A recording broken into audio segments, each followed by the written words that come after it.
The story begins in a speakeasy in New York City, where three people sit together at a bar while strangers nearby wonder about their relationship. This Asian woman between an Asian man and a white man. Their dynamic, mysterious, and intriguing to outside observers. The narrative then transports us back 24 years to Seoul, South Korea, where two 12-year-old classmates share a special connection that goes beyond ordinary friendship. Na Young, a bright and competitive girl, walks home from school with Hae Sung, a boy who matches her intelligence and ambition, and on this particular day she finds herself in tears because he secured first place in their class while she came in second, a blow to her fierce determination to always be the best. Their parents, recognizing the bond between the children, arrange a supervised playdate that feels like a first date, an innocent exploration of feelings that 12-year-olds barely understand but feel with surprising intensity. This tender beginning faces an abrupt ending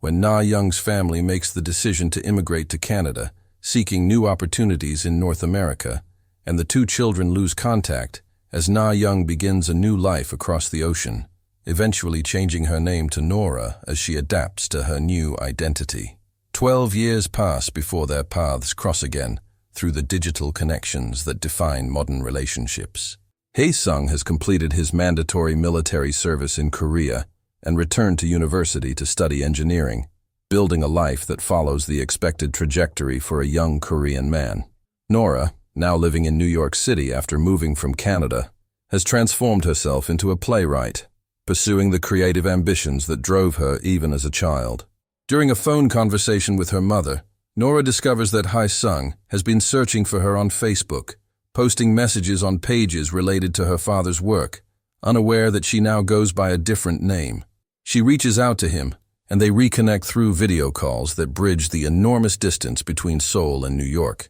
their conversations happening at midnight in her time zone, and just before his classes begin. The rekindling of their connection proves powerful as they fall back into the comfortable rhythm they shared as children, talking about their past and their present lives as if the 12 years apart had merely been a pause rather than a separation. Nora finds herself accepted into a writer's residency in Montauk, an opportunity that could advance her career, while Hae Sung prepares to move to China for a Mandarin language exchange program. The timing creates tension because both recognize they cannot easily visit each other, and the reality of their separate lives becomes impossible to ignore. One day during their video conversations, Nora tells him something difficult, that they should stop talking for a while because she needs to focus on her writing and her life in New York, unable to continue dividing her attention between her future and the past she left behind in Seoul. She admits to him that she spends too much time thinking about how she could travel to Seoul to see him,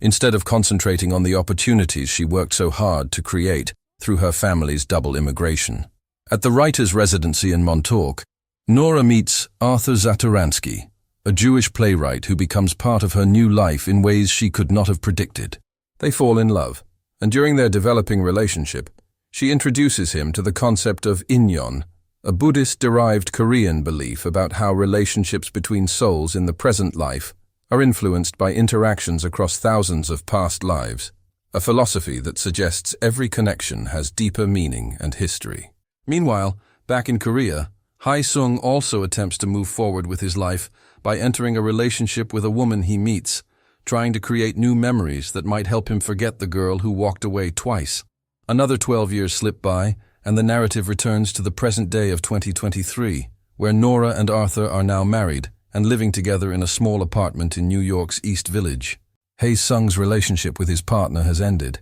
and he makes the decision to travel to New York City to finally see Nora in person after all these years, to confront the feelings and questions that have lingered since childhood. Arthur, secure in his marriage yet thoughtful about the complexity of the situation, finds himself wondering about his role in Nora's life story, questioning whether he might be a roadblock in what could have been a grand love story between her and Hae Sung. He expresses his anxieties to Nora, suggesting that if another man with similar qualities had appeared at the same time in her life, she might have married that person instead to secure a green card for permanent residency in the United States. Arthur also reveals his discomfort with the cultural barriers that exist between them, pointing out that Nora sleep talks in Korean, a language he cannot understand, meaning she dreams in a world he cannot access. Nora reassures him with conviction that she loves him, that her choice to marry him was not one of convenience but of genuine affection and partnership. The three of them go out together to a speakeasy, the same bar where the film opened, with strangers speculating about their triangle. Initially, Nora serves as translator between the two men, moving between English and Korean to bridge the linguistic and cultural divide. But eventually, she and Hae Sung begin speaking exclusively in Korean, falling into a private conversation that leaves Arthur on the outside. During this intimate exchange, Hae Sung wonders aloud about their past lives, asking what they might have been to each other before this lifetime, and what would have happened if her family had never left Korea and they had continued their relationship without interruption. When Nora excuses herself to go to the bathroom, Hae Sung takes the opportunity to apologize to Arthur for speaking only with Nora, acknowledging the awkwardness of the situation, but Arthur surprises him by saying he feels glad to have met him, showing a generosity that speaks to his character. They return to Arthur and Nora's apartment as the evening winds down, and Hae Sung extends an invitation for both of them to visit him in Korea someday,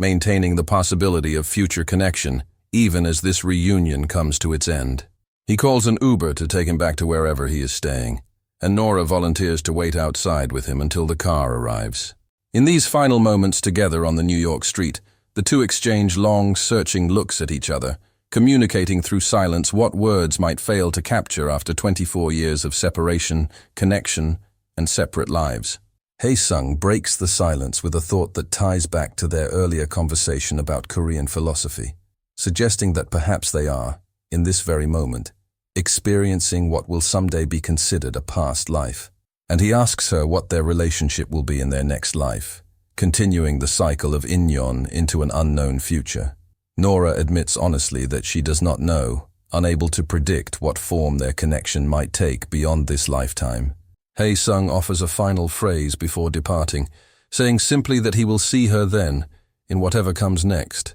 leaving the promise of reunion to fate and future incarnations. He climbs into the waiting car and it drives away, carrying him back out of her immediate life just as her family's immigration had done all those years ago. Nora stands on the sidewalk watching the car disappear, and then walks back toward her apartment building where Arthur waits for her, and when she reaches him, she breaks down into emotion, crying into his arms as the weight of the evening, the reunion, and the farewell overwhelms her. The film ends with this image of Nora held by her husband, choosing the life she has built in New York over the possibilities that might have existed with Hae Sung, yet clearly moved by the encounter and the recognition of all the paths not taken, all the versions of herself and her life that could have been if circumstances had been different. This conclusion offers no dramatic resolution or definitive answer about which choice was correct, instead presenting the bittersweet reality that life involves constant decisions that close certain doors while opening others,